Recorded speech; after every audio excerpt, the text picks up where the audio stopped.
이서의 이름은 당연히 이오안노 에피스톨레 베타입니다. 아까는 감마였고 이번엔 베타라는 거예요. 베타.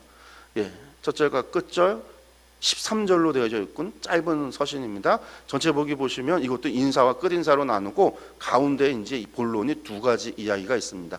여기서는 첨거 그런 게 없어요. 그러니까 아마 이게 이제 데오드레베가 가지고 와서 이 가정에게 아마 가이오의 가정이지 않을까, 그 교회 공동체 지도자의 가정이지 않을까라고 추측을 할 수도 있고 또 다른 지도자의 가정이지 않을까라고도 생각할 수 있는데요.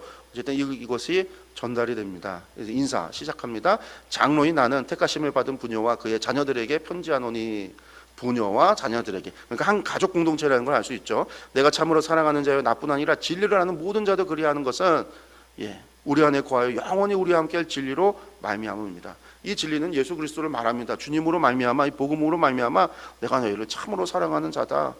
진리를 아는 모든 성도들도 다 너희를 사랑한다. 그런 이야기를 인사 가운데 하고 있고요. 그 다음에 이제 바로 4절에서 6절까지 본론으로 들어가는데, 첫 번째 본론의 이야기는 뭐냐면 진리를 실천하라. 앞에서도 진리를 이야기하고 진리. 그래서 요한 2서는요 진리가 좀 중심이 되는 이야기예요. 진리가. 근데 그 진리가 뭐냐? 실천하라라는 거예요. 요한 서신도 행위에 관한 이야기를 하고 있죠. 특별히 진리를 행하라. 뭐라고 말씀하고 있냐면요, 부녀여 내가 이제 내게 구하노니 서로 사랑하자라는 얘기를 해요. 이것은 새 계명같이 내게 쓰는 것이 아니고 처음부터 우리가 가진 것이라. 예수님께서 이미 우리에게 새 계명으로 주신 거예요. 서로 사랑하자 새 계명으로 주셨다라는 거죠. 그리고 이것이 그래서 내가 너희에게 처음 주는 것도 아니고 우리가 하나님 예수님을 믿었던 그때부터 가졌던 것이다 라는 거예요. 또 사랑은 이것이다 라고 하면서 우리가 그 계명을 따라 행하는 것이요 계명은 이것이니 너희가 처음부터 들은 바와 같이 그 가운데서 행하라 하심이라. 계명이라고 하는 것은 다른 게 아니라 행하라 한다라는 거예요. 여러분들 계명은요 행하라는 거예요. 행하라는 거. 하나님께서 십계명을 주신 것은 지키라는 것이죠. 미츠부터 613개의 율법을 주신 것은 지키라는 거예요.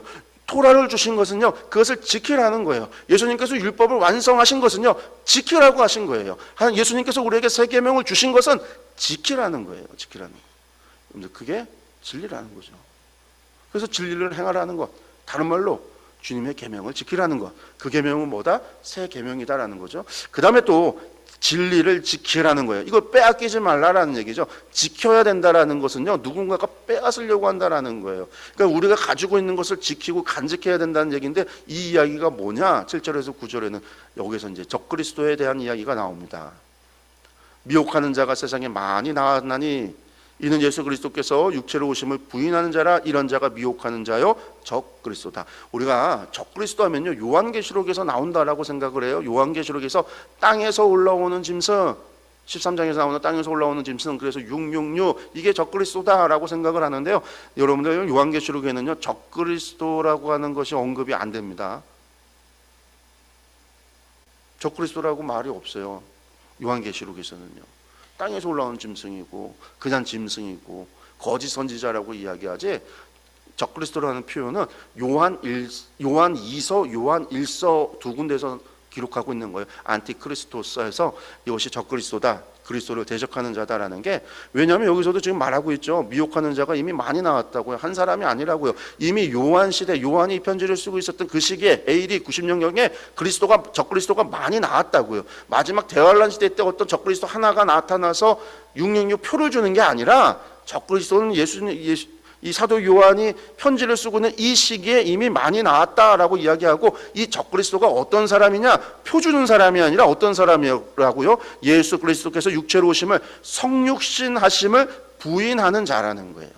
그러면 여기서 성육신을 부인하는 자가 누구냐? 그런데 이게 이제 영지주의 사상 가운데 하나죠. 영지주의자들은요 육체는 악하다, 영은 선하다, 이원론적인 거예요. 그래서 신이 어떻게 육체의 몸으로 오냐라는 거예요. 안 된다라는 거죠. 도리어 예수님께서 죽으시는 게 육체를 떠나서 영혼으로 가는 게, 영으로 돌아가는 게 맞다라는 거예요. 그래서 이제 영지주의 문서의 대표적인 게 뭐죠? 유다서죠. 유다서가 아니라 유다복음이죠. 그 유다복음이 뭐예요? 가룟 유다가 예수님을 팔아서 예수님을 죽게 만들어서 예수님으로 하여금 육체로부터 해방시키는 아주 가장 중요한 역할을 했다라는 거예요. 그게 유다복음이에요. 위경. 어쨌든 육체의 오심을 부인하는, 그러니까 뭐라고 그러죠? 요한복음에선 같은 문제를 씨름했기 때문에 요한복음은 성육신, 말씀이 육신이 되어 우리 가운데 오셨다라고 이야기를 하는 거죠. 말씀이 육신이 되어 우리 가운데 오셨다.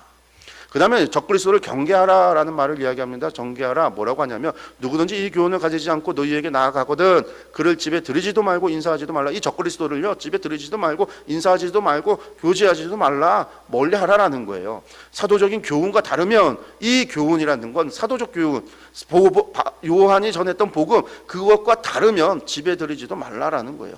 단호하게 단절하라라는 얘기죠. 그렇게 무엇을 지키라는 걸까요?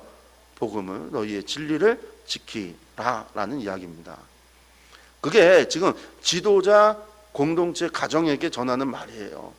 그래서 너희가 정신을 차리고 너희 공동체를 지켜라, 내가 너희에게 분부한 복음을 잘 지켜라 라는 이야기죠. 그럼 그 복음이 뭘까요? 복음에 대해서 조금 더 설명이 돼야 되겠죠. 당연히 요한 1서가 그 이야기가 되어지는 겁니다. 끝인사합니다. 끝인사. 내가 너희에게 쓸 것은 많으나 종이와 먹으로 쓰기는 원치 않으니 어떻게 해요? 내가 가서 대면으로, 온라인 말고요, 편지 말고 대면으로 말하려고 한다. 그러면서 문안 인사로 끝이 납니다. 그래서 요한 2서의 이야기는요, 진리를 지켜라 이렇게 끝을 맺고 있습니다.